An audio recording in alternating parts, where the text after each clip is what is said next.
በፍትህ ታክሞ መዳን አለ። የትኛውም በሰብአዊነት ላይ የተፈጸመ አንገት አስደፊ ወንጀል መጀመሪያ እንዳይደርስ ማድረግ መከላከል መቻል ቀዳሚ መፍትሄው ነው። ደርሶ ልብንም አንገትንም ሰብሮ አስጎንብሶ እንዳይቀር ግን ፍትህ መዳኛ ይሆናል። እንኳን በቀጥታ የተጎዳው ሰው አይደለም የሆነውን አይቶና ሰምቶ ነግበኔን የፈራው መንፈሱ የተረበሸበት ሰው ሁሉ በፍትህ ታክሞ ይድናል። እርሱም ፍትህ ይገባዋል። በመሸነፍ ስሜት የዛለ ጉልበት በፍትህ ይጠነክራል፣ ተስፋ ያደርጋል፣ ይተማመናል፣ ያለ ስጋት ጠንክሮ ይሰራል። ስኬትና ደስታም በቤቱ ይገባል። ይህም ለማህበረሰብም ለሀገርም ይተርፋል፣ መዳኛችን ይሆናል። በሀገራችን በተለያዩ ቦታዎችና ጊዜያት በንጹሃን ላይ የተፈጸሙ እጅግ ሰቅጣጭ የሰብአዊ ወንጀሎችን ሰምተናል። ለመሆኑ ስለመፈጸማቸው በመንግስት ሳይቀር ከተረጋገጡት የምን ያህሎቹ ፈጻሚዎች ለሕግ ቀረቡ? በሆነባቸው ሁሉ በእጅጉ ከተጎዱ ስንቶችስ በፍትህ ታክመው ዳኑ? እነዚህን እየጠየቅን ፍርድን ለሕዝብ ስለመግለጽ አያይዘን እናወራለን። የትኛውም የሰብአዊ መብት ጥሰት በፍትህ እንጂ በጊዜ መርዘም አይረሳም፣ አይሸነፍም። አልሰማንም እንዳትሉ።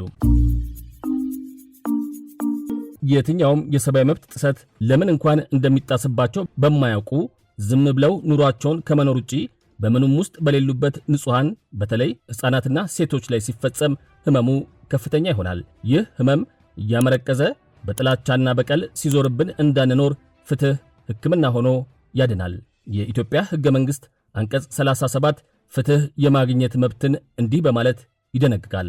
1. ማንኛውም ሰው በፍርድ ሊወሰን የሚገባው ጉዳይ በፍርድ ቤት ወይም በሌላ በሕግ የዳኝነት ሥልጣን ለተሰጠው አካል የማቅረብና ውሳኔ ወይም ፍርድ የማግኘት መብት አለው። 2. ይህንን ውሳኔ ወይም ፍርድ ሀ.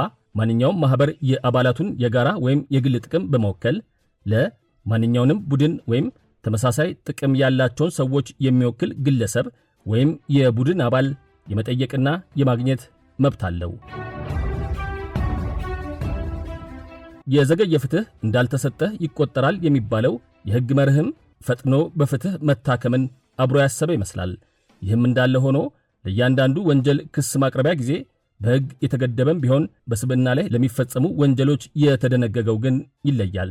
ፍትህ በጊዜ ሳይገደብ መቼም ይሁን መቼ መረጋገጥ አለበት ይላል የሕገ መንግሥቱ አንቀጽ 28 ይህንን ይደነግጋል። በስብዕና ላይ ስለሚፈጸሙ ወንጀሎች 1.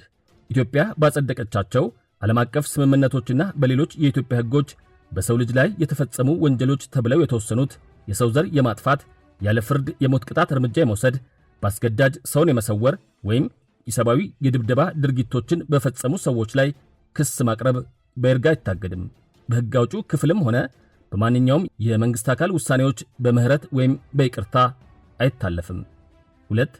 ከዚህ በላይ የተደነገገው እንደተጠበቀ ሆኖ በዚህ አንቀጽ ንዑስ አንቀጽ 1 የተጠቀሱትን ወንጀሎች ፈጽመው የሞት ቅጣት ለተፈረደባቸው ሰዎች ርዕሰ ብሔሩ ቅጣቱን ወደ ዕድሜ ልክ ጽኑ እስራት ሊያሻሽለው ይችላል።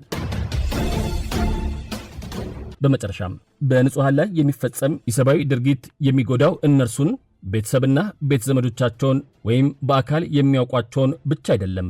ጤነኛ የሆነ ሰው ሁሉ ባየው በሰማው መረበሹ ነግበኔን ማሰቡና መስጋቱ አይቀርም። ፍትህም በርሱ መታከምና መዳንም የሚያስፈልገው ለነዚህ ሁሉ ጭምር ነው። እናም ለመዳን ወንጀል ፈጻሚዎቹ በሕግ ተቀጡ ወይን ሊጠይቅ ይችላል። የወንጀል ሕግ አንቀጽ 155 ለዚህ ጥያቄው አያገባህም ሳይባል ፍርድ ለሕዝብ መገለጽ ስለመቻሉ እንዲህ ይደነግጋል።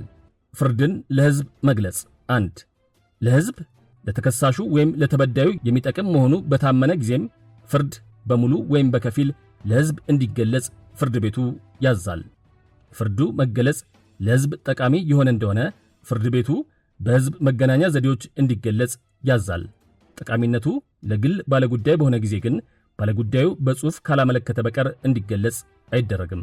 2. ፍርድ ቤቱ የተለመደውን የማስታወቂያ አወጣጥ ሥርዓት በመከተል እንደ ነገሩ ሁኔታና እንደ አስፈላጊነቱ መጠን የፍርዱ ውሳኔ ለሕዝብ የሚገለጽበትን ዘዴና የመግለጫውንም ይዘትና ብዛት ይወስናል። ማስታወቂያውንም ሕዝብ በሚሰበሰብበት አደባባይ በመለጠፍ ወይም በሌላ በማናቸውም የመገናኛ ብዙሃን ዘዴ በማሰራጨት ለመፈጸም ይቻላል። የዛሬውን አበቃን።